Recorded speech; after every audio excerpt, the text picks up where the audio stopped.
Hoje de manhã eu acordei e apareceu para mim uma reportagem aqui que me chamou a atenção e eu fui ler. A manchete era: ChatGPT-4 aponta 80 profissões que podem desaparecer com o avanço da IA. A plataforma listou não apenas quais vagas serão afetadas, mas em quanto tempo isso irá acontecer.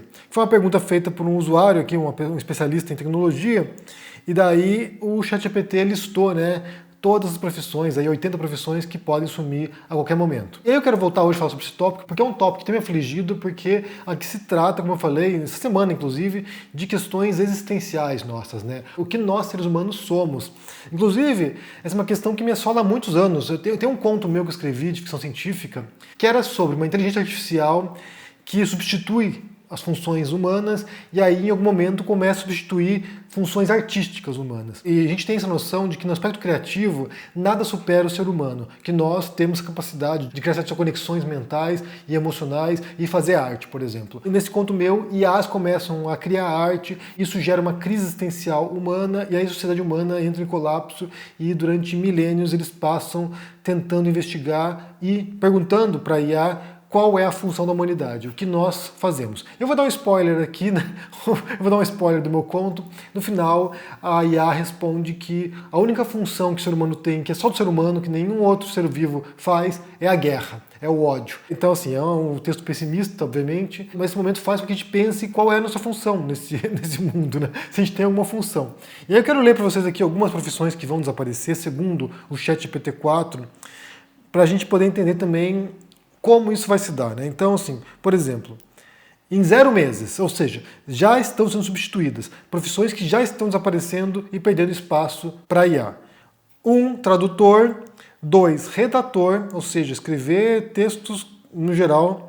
3, revisor de textos.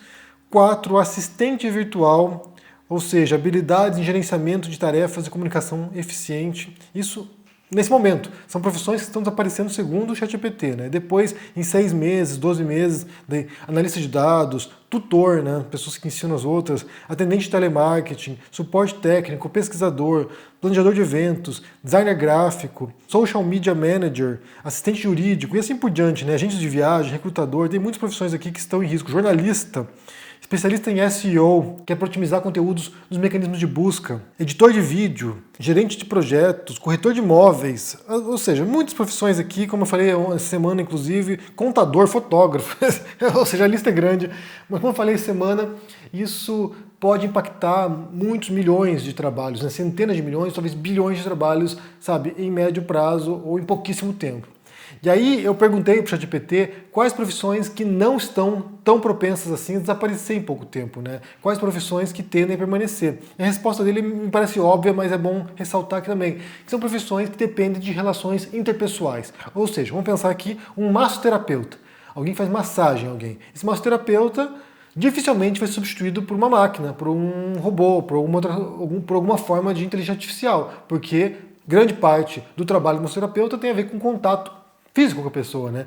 Tocar a pessoa, sabe? Pressionar os pontos que estão tensos ou relaxar a pessoa. Então, isso não vai ser substituído. Assim como um guia de viagem, né? Aqui fala de agentes de viagem, ou seja, quem planeja a viagem, quem prepara a compra de passagem, essas coisas. Mas o guia de viagem, o guia de turismo, né? A pessoa que vai te levar para os pontos turísticos, vai te encaminhar. Olha só, aqui é um prédio do século tal. Essa pessoa que vai ter esse contato com você e vai te orientar pelo caminho. Já tem assistentes virtuais por celular, essas coisas, mas eu acho que esse contato inicialmente físico com a pessoa também não vai te desistir. Professores, eu acho que é uma profissão que tende a durar mais também. Psicólogos, né? Você ter esse cara a cara com alguém, a pessoa te ouvir, e você ter expressões, você sabe sentir essa troca de energia. Veterinário, né?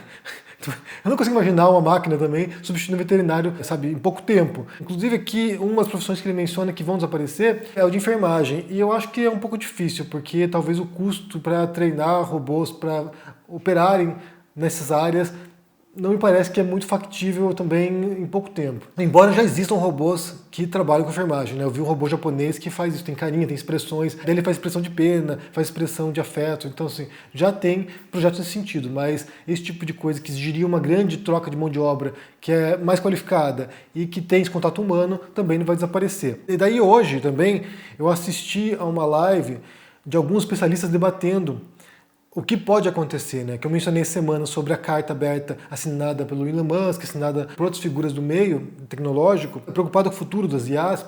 E aí muita gente comentou aqui também, né, falando, mas aqui é só interesse capitalista. O Elon Musk não está interessado na sociedade, ele só está preocupado com o próprio bolso dele. Ele está pedindo para que pare as pesquisas para que ele possa pesquisar isso e avançar nesse campo. Pode ser que seja isso, não dá para descartar essa possibilidade. Não dá para descartar que essa carta aberta seja interesses de, sabe, mega empresários, bilionários, querendo conter um pouco o ritmo dos rivais para que eles possam avançar em pesquisas individuais de IAs. Pode ser isso, mas também pode ser algo além disso. Nessa live que eu vi hoje de especialistas, eles comentam sobre as falhas, sobre as vulnerabilidades do ChatGPT. E um deles trabalhou na equipe que verificou essas falhas. E ele diz o seguinte, olha, muitas falhas foram corrigidas, muitos riscos foram contidos, mas outros riscos menores passaram. Então, sim, a gente sabe que, nesse momento, o ChatGPT, o 4, é algo excepcional e é um passo para que saia do controle. Então, sim, o ideal seria que parasse nesse patamar. Algo além disso, pode ser sim que ponha em risco a humanidade, pode ser sim que comece a ultrapassar limites imagináveis e aí o negócio degringole. Inclusive ele menciona que ele, como esse especialista que analisou, né, o ChatGPT e ajudou a formar a equipe de segurança para lançar esse produto, ele disse que teve muitas interações, sabe, altamente interessantes com o ChatGPT, mas em nenhuma delas ele viu um alto grau de criatividade. Então, sim, em nenhuma delas ele viu algo que fosse genial. Ele viu coisas, sabe, brilhantes, respostas de altíssimo nível, mas nada que fosse fora da casinha. E aí, isso é uma coisa que acontece muito com outras IAs em outros campos, né? A gente viu, por exemplo, a corrida que foi para criar uma IA que jogasse xadrez e pudesse derrotar grandes mestres enxadristas. Isso foi um processo que levou talvez uma década, talvez um pouquinho mais, e a gente viu esse processo, né? Tem um documentário bem interessante sobre as partidas que o Kasparov jogou contra o Deep Blue, que na época era mais sofisticada inteligência artificial de xadrez, e como ele conseguiu empatar com essa inteligência artificial até um ponto que um movimento foi feito ali que ele disse, esse movimento não é possível que a máquina tenha feito, é um movimento muito extraordinário, muito brilhante, e não é automático, não é artificial, algum ser humano ali, algum enxadrista profissional estava assessorando para fazer esse movimento e daí levou uma crise no Kasparov. Kasparov, depois disso, ele meio que degringolou, assim, ele perdeu um pouco o rumo dele e começou a perder um monte de partidas contra máquinas e contra também jogadores profissionais. Ele começou a entrar numa crise existencial também, porque aquela coisa, né? Havia a noção de que era um jogo tão complexo, tão sofisticado, que nenhuma máquina poderia vencer um mestre enxadrista. E naquele momento, o Deep Blue ganha do Kasparov. E tem um outro documentário também bem legal sobre o jogo de Go. É o jogo chinês, e que tem muito mais possibilidades de jogo do que o xadrez. E aí também havia essa ideia de que nenhuma inteligência artificial poderia jogar Go tão bem quanto um mestre jogador de Go. E aí nesse documentário mostra esse processo de criação de uma IA para derrotar os grandes mestres deste jogo. E aí eu não vou dar spoiler do documentário, mas tem momentos brilhantes no qual a máquina realmente foge do padrão esperado e aí o jogador profissional, né, o mestre jogador de Go, ele fica surpreso com os movimentos e aí vai levando a um padrão que é bem surpreendente. E hoje em dia, né, as máquinas que jogam xadrez, por exemplo, elas jogam com outro padrão também, já não é mais, sabe, como era antigamente. Elas se autotreinam a jogar e isso leva a movimentos imprevisíveis. Então, assim, hoje em dia tem certas IAs do xadrez que levam novas perspectivas sobre como jogar xadrez, sobre como iniciar uma partida, sobre como desenvolver esse jogo. Então, assim, a gente sabe que isso aqui pode escalar exponencialmente, rapidamente, e como diz lá o especialista, nesse momento pode ser que não haja nada brilhante, extraordinário em nível humano, em nível criativo humano, mas isso pode acontecer em breve. E aí é o que eu penso, né, na verdade, não é mais nessa extinção de profissões, né, como diz o ChatGPT aqui, por exemplo, né, dizendo assim, essa profissão vai desaparecer, aquela vai desaparecer. Eu acho que, mesmo nesses casos, com profissões que têm um alto potencial de sumir em breve, se elas forem profissões criativas, certamente vai ter ali um top 5%, um top 10% que vai ser ocupado por humanos, porque a máquina não vai conseguir chegar nesse patamar de conexões ou de brilhantismo mesmo, sabe? De pensar fora da casinha, pensar fora da caixa. Me parece que é um pouco difícil que isso aconteça, embora seja difícil prever. Eu imagino que vai ter ali um potencial de, sabe, escritores humanos que vão continuar escrevendo obras extraordinárias e totalmente inovadoras e que vão revolucionar a história da literatura, ou da escrita, ou do cinema, ou, sei lá, das artes no geral. E essa nata, essa cúpula de grandes artistas vai continuar transformando a cultura e aí as máquinas vão reproduzir essas inovações, que é o que elas fazem hoje, né? Elas coletam tudo que foi feito e usam para poder gerar imagens, gerar texto. Então, me parece que em muitas profissões, mesmo aquelas fadadas a desaparecerem sabe, por atuação humana, ainda haverá humanos ali, alguns humanos por trás disso. Porque basta pensar, por exemplo, né, no cinema. A gente pode dizer ali que, sabe, boa parte dos filmes feitos hoje, né, boa parte dos filmes hollywoodianos, por exemplo, adotam uma fórmula muito padronizada, adotam um esquematismo de criação que você pode dizer ali que facilmente um robozinho poderia escrever um roteiro de um filme hollywoodiano hoje sem grandes problemas. Filme da Marvel, por exemplo, filme da Marvel da DC. Põe lá uma IA para escrever esse roteiro, vai ser tão bom ou até melhor do que o que sai hoje em dia. E isso vale para os livros também.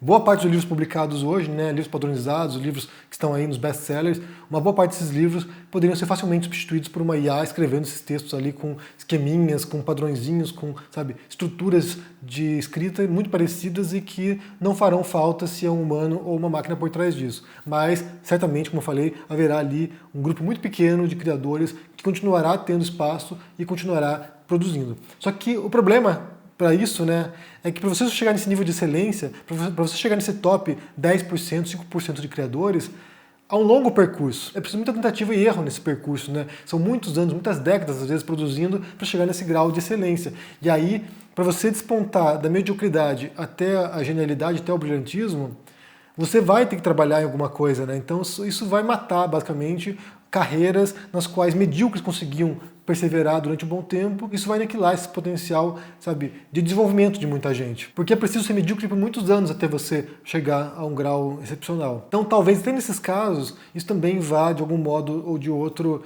sabe, eliminar certos talentos que seriam extraordinários em algum momento, mas que não terão como se desenvolver naquela carreira porque ela não existe mais, a não ser para os melhores. E certamente vai ser também muito difícil imaginar que esse tipo de interação nossa aqui, né, uma pessoa falando com a outra na câmera, por exemplo, seja substituído em algum momento também. Jornalistas, né, o jornalismo como jornalismo de produção de texto, né, o redator jornalístico pode ser que suma, mas o jornalista na frente da câmera dando notícia talvez dure um bom tempo também. Então, como eu falei, é difícil a gente prever essas coisas porque a gente está num momento de grande ruptura tecnológica, de grande ruptura de pensamento, inclusive, né, e pode levar milhões de possibilidades, mas certamente é algo a se pensar e se preocupar. Eu me preocupo, pelo menos. Não sei quanto a você, mas eu estou preocupado e eu acho que muita gente vai ter que se reinventar. Muita gente, ao fim de carreira, vai ter que descobrir uma nova profissão porque a profissão que ele fazia já não existe mais. Eu quero saber o que vocês pensam sobre essa história toda aí, sobre essas profissões potenciais que estão propensas a desaparecer. Como é que você entende a sua profissão? Se você acha que a sua profissão tem tendência a ser substituída rapidamente por uma IA ou não, ou se você acha que a sua carreira, o modo como você atua, ou seu grau de excelência vai te levar muito tempo adiante na sua profissão. Como é que você entende isso? Deixe aqui embaixo no comentário, deixe o joinha, se inscreva no canal aqui, se torne um membro ou um apoiador para dar uma força e se cuide. Um abração e até mais. Tchau!